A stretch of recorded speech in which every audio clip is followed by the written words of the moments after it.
ያለቃ ገብረሃናና የባለቤታቸው የወይዘሮ ማዘንጊያ ትዳር በስርቆትና በጠብ የተደበላለቀበት ነበር። ታዲያ ከለታት ባንዱ ቀን አለቃ ጓሮ ተቀምጠው ሳለ የማዘንጊያ ወዳጅ መጥቶ ኖሮ ሲስማቸው አዩ። ሰውየው እንደሄዱም አለቃ ያላዩ መስለው ወደ ቤታቸው ሲገቡ ወይዘሮ ማዘንጊያ እንግዳ መጥቶ ሲጠብቆት ውሎ ሄደ ቢሏቸው ምን ነው ባክሽ እዚህ ተቀምጬ ሳመሽ የማትነግሪኝ በማለት ሰላም ጤና ይስጥልን። እንዴት ናችሁ የተከበራችሁ ተከታታዮች? በቅኔ ነገሯቸው ይባላል። ይህ ነበር ሚዲያ ነው። እንኳን ለብርሃነ ልደቱ በሰላም አደረሳችሁ። ቆንጆ የገና በዓል እያሳለፋችሁ እንደሆነ እምነታችን ነው። እኛ ደግሞ በዛሬው የማን ነበር መሰናዷችን በዓል ነውና ዘና የምትሉባቸውን ሀገሩን ሁሉ ሲያስቁ የኖሩትን የአለቃ ገብረሃናን ጨዋታዎች ነው የምናነሳው። ወዲሁ ደግሞ ከአለቃ ገብረሃና ቅኔዎች፣ ጨዋታዎችና ቀልዶች ጎን ለጎን ደግሞ ታሪካቸውንና የነበራቸውን ታላቅ አበርክቶም እንነግራችኋለን። እስከ መሰናዷችን ፍጻሜ አብራችሁ እንድትቆዩ ነው በአክብሮት የምንጋብዘው። ለቻናላችን አዲስ የሆናችሁ ቻናላችንን ላይክ፣ ሼር፣ ሰብስክራይብ እንድታደርጉና ቤተሰብ እንድትሆኑ በአክብሮት እንጠይቃለን። እስከ ፕሮግራማችን ፍጻሜ መልካም ጊዜ። አለቃ ገብረሃናን በተመለከተ ከወጡ መጽሐፍቶች በታዋቂነት የሚጠቀሰው የአረፋይኔ ሀጎስ አለቃ ገብረሃናና አስቂኝ ቀልዶቻቸው የሚለው መጽሐፍ ነው። ከሱ ላይና ዳንኤል ክብረት አለቃ ገብረሃና ተረት ናቸው ወይስ እውነት በሚል ያቀረበውን ጥናታዊ ጽሑፍ ተንተርሰን ነው የምናቀርብላችሁ። የአለቃ አብዛኛዎቹ መልሶች፣ ቀልዶችና ሂሶች ሰምና ወርቅ ያዘሉ ናቸው። ዶናልድ ሌቪን የተባሉ የውጭ ሀገር ደራሲ በአንድ መጽሐፋቸው አለቃ ገብረሃና በሰምና ወርቅ ቅኔያቸው፣ በቀልዳቸው፣ በፈጣን መልሳቸውና በሂሳቸው የታወቁ መሆናቸውን ገልጸዋል። የአለቃ ገብረሃና ሰምና ወርቅ ቀልዶችን ማየት ሳቅን ከማጫራቸው ባለፈ የኢትዮጵያን የግዕዝ ቅኔ ስልት በተወሰነ መልኩ ያሳያሉና ቀልዶቻቸውን ወደ ማየቱ እንሂድ። አሁን የምንጠቅሳቸው የአለቃ ገብረሃና ቀልዶች ሰምና ወርቅ ያዘሉ በመሆናቸው መልእክቱን ለመረዳት ምናልባት ደጋግሞ ማዳመጥ ሊያስፈልግ ይችላል። ከአንደኛውን ጀምር። አጼ ምኒልክ አለቃ ገብረሃናን በጣም ይወዷቸው ስለነበር ከግብር አዳራሻቸው አይለዩአቸውም ነበር። ታዲያ በአንዱ ቀን ግብር ሲበሉ ወጡም ጠላውም ቀጠነባቸው። አለቃ የሆዳቸውን ነገር እያቅማሙ የወትሮ ጨዋታቸውን ችላ ቢሉ አጼ ምኒልክ አለቃ ብላ እንጂ ቢሏቸው አለቃ ምን ጠፍቶ ጃንሆይ ቢሻን እንበላለን ቢሻን እንጠጣለን ብለው መለሱላቸው። ቢሻን በኦሮምኛ ውሃ ማለት ነው። ወደ ሁለተኛው እንለፍ። አንድ ሰሞን አለቃ ቤተ መንግሥት ውለው ነበርና ከመኳንንቱ ጋር ቁጭ ብለው ሲያወጉ የጣይቱ እህቶች መጡ። የጣይቱ እህቶች ቆንጆ ቀይና የሚያማልሉ ነበሩ ይባላል። ወይዛዝርቱና አለቃ ከተቀመጡበት አካባቢ ሲያልፉ መኳንንቱ ጨዋኔን ባዩ ሁላ ከመቀመጫው ተነስተው ቆሙ። አለቃ ግን ሳይነሱ ቀሩ። በዚህም ተከሰው ምኒልክ ፊት ቀረቡ። ጃንሆይ እሱ ከማን በልጦ ነው የማይነሳልን በማለት ሴቶቹ ተንጫጩ። በልኮ መልስ ስጥ ገብረሃና። ጃንሆይ እንዲህ ሲሉ መለሱ። አለቃ ገብረሃና ጃንሆይ እኔ ከማን በልጣለሁ አሉ። እመቤቶቼንም ቢሆን እንኳን ተቀምጬ ተኝቼም ባያቸው ደስ ይለኛል አሉ ይባላል። ወደ ቀጣዩ እንለፍ። የአለቃ ገብረሃና ባለቤት የወይዘሮ ማዘንጊያ አባት በካራ ተቀርድዶ ነበርና እስከ ለተሞታቸው ድረስ ይኸው ጠባሳ እግራቸው ላይ ይታይ ነበር። አለቃ እልቅና እንደተሾሙ ወዳጅ ዘመድ ሹመት ያዳብር እንኳን ደስ ያለዎት በማለት ቤታቸው ድረስ መጥቶ ሳለ አንደኛው እንግዳ ሹመቱ ባለቤቶን ተስማማቸው ብሎ ቢጠይቃቸው ካራባት ምን ትሆናለች ብለህ ነው ሲሉ መለሱለት ይባላል። ካራና ባትን በመጠቀም በካራ ባቷን መተርተሯን ማስታወሳቸው ነው። እንግዲህ ይሄኛው ደግሞ አለቃ ገብረሃናን በነገር የሚጎነትላቸው መልከ ጥፉ ቄስን ይመለከታል። አለቃ በቁመት አጭር፣ መልከ ቀናና ድምፀ መልካም፣ እግራቸው ደግሞ ሸፋፋ ነበር ይባላል። ታዲያ ቄስ ሆዬ የአባ ገብረሃናን እግረ ሸፋፋነት ያውቅ ነበርና አባ ሽፍን ጫማ በሸዋ በኩል መጥቷል ይባላልና እንዳያመልጦት ሲል ያሽሟጥጣቸዋል። አለቃ ገብረሐናን ግን በነገር የሚቀድማቸው የለምና ፊት አንተ ግዛና ብለው ኩምሽሽ አደረጉት። እንግዲህ የእግራቸው ሸፋፋነት ሲነገራቸው የሰውየውን መልከ ጥፉነት በቅኔ መመለሳቸው ነው። በአንድ ወቅት ደግሞ የሰኔ ጾም እንደተፈታ ዘመዳቸው ምሳ ጋብዛቸውና ወደ መኖሪያ ቤቷ ይሄዳሉ። ጥቂት እንደበሉም ጥፍር አገኙበት። ጥፍሩን ጠርገው እንዲታይ ለብቻው አስቀምጠው እጃቸውን ሰብስበው ተቀመጡ። ሴትየዋ መብላት ማቋረጣቸውን ስላየች ይብሉ ባኮትን ጥሩ አይደለም እንዴ ብላ ብትጠይቃቸው አረ ጥሩ ነው፣ ጥፍር ያስቆረጥማል አሏት ይባላል። ሌላ ጊዜ ደግሞ አለቃ አንድ ዘመዳቸው በጠና ታማ ተኝታ ሊጠይቋት ሄዱ። ህመሟም ይፍቅር ነበር። ምህረቱ የተባለ አንድ ወዳጇ ሌላ ሀገር መሄዱን ሲነግሯት ክፉኛ ታመመች። አለቃም በምህረቱ ፍቅር ተጎርታ ቢያዩት እቴ ምህረቱን ያምጣልሽ፣ ምህረቱን ያውርድልሽ ብሏት ተመለሱ። መቼም አለቃ ቅኔ በውስጣቸው ሰርጾ የገባ ሰው ናቸው። በአንድ ወቅት ደግሞ አለቃን ቡጉንጅ ወጥቶባቸው አንዲት አፈ ሙጥሙጥ ሴት ልትጠይቃቸው መጣች። አሁንስ ቡጉንጁ አሞጥሙጧልና ሊፈርጡሎት ነው ብትላቸው አጀሬም ፈጠን ብለው እንዳፍሽ ያድርግልኝ በማለት አሽሟጠጧት። የሷ አፍ ሞጥማጣ ነውና የእሳቸውን ቡጉንጅ እንዲያሞጡሙጥ በቅኔ ተናገሯት ነው። ያለቃ ልጅ ጥሩነሽ እንደተወለደች ቅቤው በገንፎና በሙቆ አልቆ ስለነበረ አለቃ ሽሮ ወጥ ባዶን ለመብላት ተገደው ነበር። ዳሩ ግን አለቃ ሰራተኛቸው ፊቷን በቅቤ ስትቀባ አይተው ስለነበር ልጃቸው ተክሌ ዛሬ ሽሮ ወጡ ቅቤም የለውም ቢላቸው አይ ልጄ ቅቤውስ በፊት አልቆ የለም እንዴ አሉት ይባላል። ሌላ ጊዜ ደግሞ አንድ ባለውቃቢና አጉሪ ደግሞ ሰናይ ምግባር እንደፈጸመ ሁሉ አዲስ ቤት መስራቱን ምክንያት በማድረግ አባን ግብዣ ይጠራቸዋል። ስራው ያሳዘናቸው አለቃ ገብረሐና ግን የቀረበውን ሁሉ በደንብ በልተው ዙሪያ ገባውን ከቃኙ በኋላ ቤት ካለ ሁለት ነገር የጎደለው ነገር የለም ሲሉት ባለውቃቢው በጉጉት ምንና ምን ብሎ ቢጠይቃቸው ከዚህ በታች ጋጥ ከዚህ በላይ አጉራ ብለው ማጓራቱንም ጠቅሰው እንደተናገሩት ይነገራል። አለቃ በአንድ ወቅት ኪንታሮት ይዟቸው ነበር። በቀድሞ ዘመን ኪንታሮት ሲወጣ በቅጠል መታሸት ወይም በእሳት መተኮስ የተለመደ ነበርና አለቃም ሲተኮሱ ፈሳቸው አመለጣቸው። በዚህ ጊዜ ወጌሻው እየሳቀ ምነው አለቃ ቢላቸው ምን ቤት ሲቃጠል ጢስ አይወጣም እንዴ ሲሉ መልሰውለታል። ዱባቸውን ለሰረቀው ሰው የመለሱለት ነገር በጣም ሳቅ የሚያጭር ነው። እንግዲህ አለቃ ከጓሯቸው ዱባ ተክለዋል። ዱባውም አድጎ ፍሬ ይዟል። እሱንም ጧትና ማታ እየተንከባከቡ ይጠብቃሉ። ከጎረቤታቸው አንድ በሌብነት ራሱን ያሰለጠነ መንትፍ ነበር። አንድ ቀን ጧት ወደ ቤተ ክርስቲያን ሲሄዱ አይቶ ዱባቸውን ቆርጦ ወሰደባቸው። ሲመለሱ ዱባቸውን ያጡታል። አዝነውና ተናደው ወይ ዱባዬ እያሉ ሲጮሁ ልማደኛው ሌባ አሳቢና ተቆርቋሪ በመምሰል ከቤቱ ይወጣና ምን ሆኖ አለቃ ይላቸዋል። እሳቸውም ዱባዬን ጉዶንኩ ተሰረቁ ይላሉ። አያሌቦም ያዘነ በመምሰል ከንፈሩን እየመጠጠ በሌባ ጣቱ እያመለከተ የዱባው ፍሬ ትላንት እዚህ ነበር ያየሁት ብሎ ስፍራውን ያሳያቸዋል። አለቃም እሱ እንደሞጨለፋቸው አውቀው ቶ ልጄ በሌባ ጣት አታሳየኝ ብለው ሌብነቱን ነገሩት ይባላል። እኚህ እጅግ ሊቅ የሆኑ ብልህ ሰው ከቅኔዎቻቸው በተጨማሪ ብልሃቶቻቸውም ከታሪክ እየወረዱ ሲነገሩ ኖረዋል።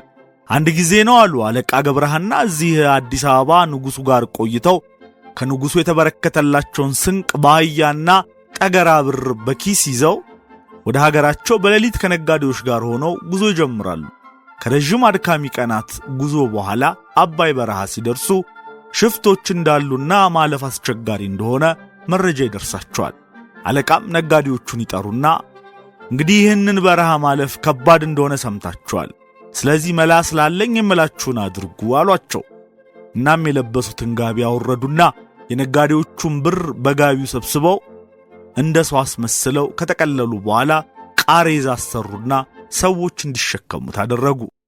በኋላ መንገድ መሃል ሽፍቶቹ ደርሰው ሲያስቆሟቸው አለቃም እየየ ብለው ማልቀስ ይጀምራሉ። ነጋዴዎችም እሳቸውን ተከትለው ማልቀስ። ይህን ሽፍቶቹ ግራ ገብቷቸው ምን እንደሆኑ ቢጠይቋቸው አለቃም ቀበል አድርገው በጣም የሚወዱት ዘመዳቸው እንደሞተ ሟቹም በሀገሬው ዘንድ ተወዳጅና ቅን መሆኑን በማስተዛዘን ይነግሯቸዋል። ሽፍቶቹም ያውቁት እንደሆነ በማሰብ ስሙን ሲጠይቋቸው እሳቸውም ሞቅ ባለ ለቅሶ ብሬ ሀብቴ እንደሚባል ይመልሳሉ። ቃሬዛ ላይ ያለውን ብር እያሰቡ ከዚያም ብሬ ሀብቴ እያሉ ማልቀስ ይጀምራሉ። እሳቸውንም ተከትለው ነጋዴዎቹ ብሬ ሀብቴ እያሉ ማልቀስ። ሽፍቶቹም አዝነው ይህስ የሞተው ታላቅ ሰው መሆን አለበት ብለው በማመን አብረው በረሃውን አሻግረው አሰናበቷቸው ይባላል። አለቃ ገብረሃና በ19ኛው መቶ ክፍለ ዘመን የነበሩ ሊቅ ናቸው። የተወለዱት በወርሃ ህዳር 1814 ዓ.ም በአሁኑ አጠራር በደቡብ ጎንደር ዞን በፎገራ ወረት አካባቢ ነው። አባታቸው ደስታ ተገኝ፣ እናታቸው ደግሞ ወይዘሮ መልካሜ ይልማ ይባላሉ። ብዙዎች አለቃ ገብረሃናን በዚህ ምድር በሕይወት ያልተመላለሱ የምናብ ገጸ ባህሪ እንደሆኑ ያስባሉ። ይሁንና አለቃ በሕይወት የነበሩ ሰው ለመሆናቸው ብዙ መረጃዎችና ማስረጃዎች አሉ። መሰለ ለማ ሀብተወልድ የተባሉ ጸሐፊ የአለቃ ገብረሃናን ሕይወትና ሥራዎች በዳሰሱበትና በተነተኑበት ሊቁ አለቃ ገብረሃና በተሰኘች መጽሐፋቸው ላይ ይህን ይላሉ። የአለቃ ገብረሃናን ሕይወት ታሪክና ገድል እንደ ሕያው ፍጡር ድርጊት አድርጎ መቀበል ለአብዛኛዎቹ ኢትዮጵያውያንና አንዳንድ የታሪክ ጸሐፍት ችግር ነበር ብለዋል። እኚህ ጸሐፊ ይህን ይሉና ስለ አለቃ ገብረሃና ሕያውነት ያስረዳሉ። ያሏቸውን ማስረጃዎች ሲጠቅሱ የዋልዳው አሰጋኸኝ ለአንቶን ዲአባዴ አጼ ቴዎድሮስ ባለቃ ተናደው እንደመቷቸውና እኔ ወደማልገዛው ምድር ሂድ ብለው እንዳባረሯቸው ጠቅሰው የጻፉት ደብዳቤ በእንጦጦ ራጉኤል 125ኛ ዓመት መታሰቢያ መጽሔት ላይ የአለቃ ገብረሃና ስም መጠቀሱን፣ የአለቃ ገብረሃና መቋሚያ ሸማ እንዲሁም ጸናጽል መገኘቱንና አራተኛ ትውልዳቸው ዛሬም ድረስ በጎንደር መኖሩን ያነሳሉ። ሌላው የአለቃን ሕይወት የሚያስረግጥ ማስረጃ የአለቃ ለማ ኃይሉ የቃል ምስክርነት ነው። አለቃ ለማ ለልጃቸው አብዬ መንግስቱ ለማ በተረኩለትና መንግስቱ መጽሐፈ ትዝታ ዘአለቃ ለማ ኃይሉ ወልደ ታሪክ ብለው ባሰናኙት መጽሐፍ ላይ ስለ አለቃ ገብረሃና ሲናገሩ አለቃ ገብረሃና የሙያ መጨረሻ አይደሉም ወይ? የአዲስ መምህር ናቸው። ፍትሐ ነገሥት በሳቸው ልክ የሚያውቅ የለም። ይህ ቁጥሩን መርሃ ጸውሩን አቡሻክሩን ሁሉ የሚያውቅ ባለሙያ ነው። ጎንደር የከተማው ናቸው። ትምህርታቸውም እዚያው ነው። አቡነ ሐራ በሚባል ገዳም በበጌ ምድር ነው። ወዲህ እሱን ተሹመው ነበር በአጼ ምኒልክ። አቡነ ሐራ በጌ ምድር ናቸው። በሱስንዮቶስ መሰለኝ የነበሩት። ከአጼ ዮሐንስ ጀምሮ በምኒልክ ጊዜ እንደ አቡነ ሐራ የነበረ ገዳም አልነበረም። ስዕለቱ ብዙ ነው። የስዕለቱን ገንዘብ አበላሹ፣ ገንዘብንም አጠፉ ብሎ ከሰሳ ሀገሩ። ተከሰው በኃጢአት መጡ። በአጤ ምኒልክም አትሄድም ተባሉ፣ ቀሩ። ትልቅ ሰው አይደለም እንዴ? ሆሆይ ገብረሃና የማይታወቅበት ወዴት አለ? አልተሾሙም። ራጉኤል ነበሩ የወርቅ ቀለብ አጼ ምኒልክ እየሰጧቸው። ኋላማ ሄዱና ሀገራቸው በጌ ምድር ነው የሞቱት። አለቃ ገብረሃና መቼም ኃያል ቃላቸውና ስድባቸው የታወቀ ነው፣ የነገር ሁሉ ምንጭ። ለዚህ ለዝማም የሚባለው ለመቋሚያ እገሌ መስሏል አይባልም፣ ገብረሃና ፊት የሚያዜም የለም ብለዋል በመጽሐፈ ትዝታ። የህሩይ ወልደ ሥላሴ ምስክርነት ደግሞ እናክል። እኚህ ጉምቱ ኢትዮጵያዊ የሕይወቴ ታሪክ በተሰኘ መጽሐፋቸው ስለ አለቃ ገብረሃና ይህን ብለዋል። አለቃ ገብረሃና እጅግ የተማሩ የጎንደር ሊቅ ነበሩ። በዚህ ላይ ደግሞ ኃይለ ቃልና ጨዋታ ያውቁ ነበር ብለዋል። ከዚህ በላይ የተጠቀሱት ምስክርነቶች የአለቃን ሕያውነት ብቻ አይደለም የሚያስረግጡት ሊቅነታቸውንም ጭምር እንጂ። አለቃ ገብረሃና ፊደል የቆጠሩት ዳዊት የደገሙትና የቤተ ክህነት ትምህርት የጀመሩት በተወለዱበት ደብር ናበጋ ጊዮርጊስ ቤተ ክርስቲያን ውስጥ ነው። ከዚያም ለከፍተኛ ትምህርት ወደ ጎጃም በመጓዝ በዘመኑ የትምህርትና ምርምር ማዕከል ከነበሩት በአንዱ ብቸና ቅዱስ ጊዮርጊስ ቤተ ክርስቲያን ቅኔን ተቀኝተዋል። ከሊቅነታቸው የተነሳም የትልቁ ራስ አሊ እናት እቴጌ መነን ዳዊትን ያስተምሩና ውዳሴ ማርያም ያስቀጽሉት እሳቸው ናቸው። ጎንደሮች አለቃን በሁለት መንገድ ነበር የሚያውቋቸው። አንድም በሊቅነታቸው በቤተ ክህነት ትምህርታቸው፣ አንድም ደግሞ በቀልድና ጨዋታ አዋቂነታቸው። ይሁንና በኋላ ላይ ገኖ መውጣትና መታወቂያቸው ሆኖ በብዙ ሰዎች ዘንድ የቀረው ጨዋታ አዋቂነታቸው ሆነና እንደ ተረት አባት እስከ መቆጠር አደረሳቸው። አለቃ ገብረሐና ዛሬም ድረስ ለብዙ ሕጎች መሠረትና ምንጭ የሆነውን ፍትሐ ነገሥት በአፄ ቴዎድሮስ ዘመነ መንግሥት ወደ አማርኛ ተርጉመዋል። ይህም ሥራ በዘመኑ ለአፄ ቴዎድሮስ አስተዳደር ትልቅ አስተዋጽኦን ያበረከተ ነበር። ምንም እንኳ አፄ ቴዎድሮስ አለቃን በሊቅነታቸው ቢወዷቸውና ቢያቀርቧቸውም ቀልዳቸው ግን የሚጥማቸው ሰው አልነበሩም። በዚህም የተነሳ ገብረሐና ፍትሐ ነገሥቱን ጻፍ፣ ፍርድ ስጥ፣ ገንዘብ ያውልህ፣ ቀልድህን ግን ተወኝ ይሏቸው እንደነበረ ይነገራል። እንዲሁም አንዴ እንዲህ ይሆናል። አፄ ቴዎድሮስ ቤተ ክርስቲያን አስገንብተው አለቃን ይጠሩና ይጠይቋቸዋል። አፄ ቴዎድሮስ ይህ ቤተ ክርስቲያን ሰፊ ነው ወይስ ጠባብ ብሎ ይጠይቃሉ። አለቃ ገብረሐና ኧረ ሰፊ ነው እንጂ ምን ጎድሎት፣ ለ2 ቀሳውስትና ለ3 ዲያቆናት ይበቃል። አለቃ ይህን ማለታቸው አፄ ቴዎድሮስ ለአንድ ደብር 2 ቄስና 3 ዲያቆን ይበቃል ብለው የወሰኑትን ውሳኔ በነገር መንካታቸው ነበር። እንዲህ በነገር ሲወጓቸው መታገስ ያልቻሉት አፄ ቴዎድሮስም በንዴት በዱላ ዠልጠው ከግዛቴ ጥፋ ብለው ያባርሯቸዋል። ሌላው ስለ አለቃ የሚነሳው አበርክቶ የዝማሜ ፈጣሪነታቸው ነው።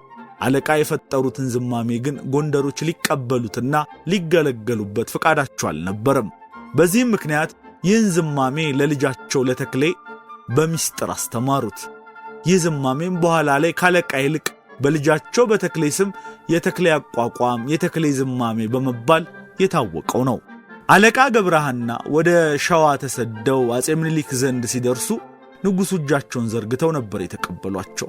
አፄ ምኒልክ ገና ልጅ ሳሉ አለቃ ገብረሐናን በአፄ ቴዎድሮስ ችሎት ሲቀመጡ በደንብ ያውቋቸው ስለነበር ባለቃ ወደ ሸዋ መምጣት እጅጉን ተደስተው ነበር። ከዚያም በዘመኑ ትልቅ ስም በነበረው በደቡብ ጎንደር ውስጥ ለሚገኘው አቡነ ሐራ ገዳም አስተዳዳሪ አድርገው ሾሟቸውም ነበር። ይሁንና ከምዕመኑ ጋር በተፈጠረ አለመግባባት አለቃ ተከሰው ወደ ሸዋ ሲመለሱ ዳግማዊ ምኒልክ እንጦጦ ራጉኤልን ሾሟቸው መጽሐፍ ትርጓሜና የቤተ ክህነት አገልግሎት እየሰጡ እንጦጦ ላይ ተቀመጡ። ይሁንና ይህ የአለቃና የንጉሡ ፍቅር በመካከሉ ንፋስ ገባውና ለመለያየት ተገደዱ። መሰለ ለማ ሀብተወልድ የአለቃ ገብረሐናን መጨረሻ ከአለቃ ለማ መጽሐፍ ላይ እንዲገልጾታል። ሊቁ አለቃ ገብረሐና ወደ ትውልድ አገራቸው የመጨረሻውን ጉዞ ከሸዋ ጀምረው ደብረ ታቦር ልጃቸው ዘንድ ከከራረሙ በኋላ ወደ ውቢቷ አምባቸው ናበጋ ጊዮርጊስ ገብተው ተቀመጡ።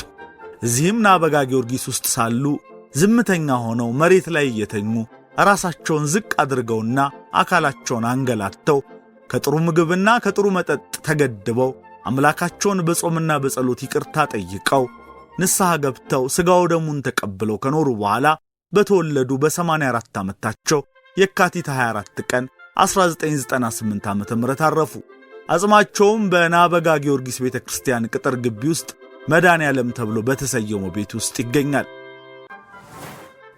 በቀልደኝነታቸውና በዋዘኝነታቸው ስለሚታወቁት ስለ አለቃ ገብረሐና ብዙ ተወስቷል። አንዳንዴ እሳቸው ያላሉትም የእሳቸው ተደርጎ ይተረካል። ለማንኛውም የእሳቸው ከተባሉት ጥቂቶቹን እንጥቀስ። አንድ ቀን አለቃ ወደ ገበያ ይሄዳሉ አሉ። ገበያው ደርቷል። የአለቃን ተረበኝነት የሚያውቅና የሚወድ አንድ ተጫዋች ሰው ይመጣል። ሰውየው እግሩ ገደድ ያለ ነው። አለቃ እንዳገኛቸው አለቃ እንደምን ዋሉ አላቸው። ደህና ውለሃል ወዳጄ አሉ አለቃ። ከየት እየመጡ ነው? ሰው ሳስታርቁዬ የፍንጥር ምሳ በልተን ገና አሁን ተለያየን። እግረ ጠማማው ሰውዬ አለቃ አፍ ላይ የተልባ ፍሬ ያያል። አለቃ ምሳ የበሉት በተልባ ወጥ መሆኑን በመገመት ጥቂት ሊተርባቸው ፈልጎ ለመሆኑ ተልባ ስንት ዋለ አለቃ አለ። አለቃም ወደ ሰውየው እግር መልከት ብለው በጠማማ ጣሳ 7 ነው አሉ ይባላል። አንድ ቀን ደግሞ ጎጃም ውስጥ አንድ ሰው ከወደ ሞጣ ሲመጣ አለቃ ያገኙታል። በእጁ በትር ይዟል። አለቃም እንደምን ዋልክ ልጄ? ሰውየው ደህና እግዚአብሔር ይመስገን ደህና ውለዋል አለቃ አላቸው። አለቃም ደህና ነኝ፣ ከወዴት ትመጣለህ ወዳጄ? ሰውየውም ከሞጻ አላቸው። ጣ የሚባለውን ጻለው ማለት ነው። አለቃ ቀጠለው ምን ይዛሃል አሉት። ሰውየው መልሶ ድግጻ ብሎ መለሰ። ድግጣ የዛፍ አይነት ነው እንግዲህ። አለቃ ቀጠሉ በል መንገድ መጥቷል ምሳ እንብላ አሉትና ተያይዘው ወደ አለቃ ቤት ሄዱ። ምሳ ቀርቦ እየበሉ ሳለ ሰውየው ወጡ ጨው እንደሌለው ልብ ብሏል። ወደ አለቃ ቀና ብሎ ትንሽ ጨው ያስፈልጋል ጨው አምጡ አለ። ይሄን አለቃ አይ እንግዲህ ጸን ምን ብንወዳት ወጥ ውስጥ አንጨምራትም አሉት ይባላል። ይሄኛው ደግሞ በጣም ታዋቂ ነው።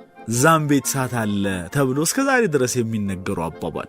አለቃ በሚስታቸው በወይዘሮ ማዘንጊያ ላይ መሄድ ለምዶ ኖሮ አንድ የገበያ ቀን ወይዘሮ ማዘንጊያ ማልደው መውጣታቸውን ያዩት አለቃ ወደ ጓሮ ብቅ ብለው ምልክት ሲሰጡ የለመደች የጎረቤት ውሽሚት ልጇን አቅፋ ትመጣና አስተኝተውት ሁለቱ የፍቅር ዓለማቸውን እየቀጩ ሳይታወቃቸው ጊዜው ሄዶ ኖሮ ወይዘሮ ማዘንጊያ ድንገት ከተፍ ይላሉ።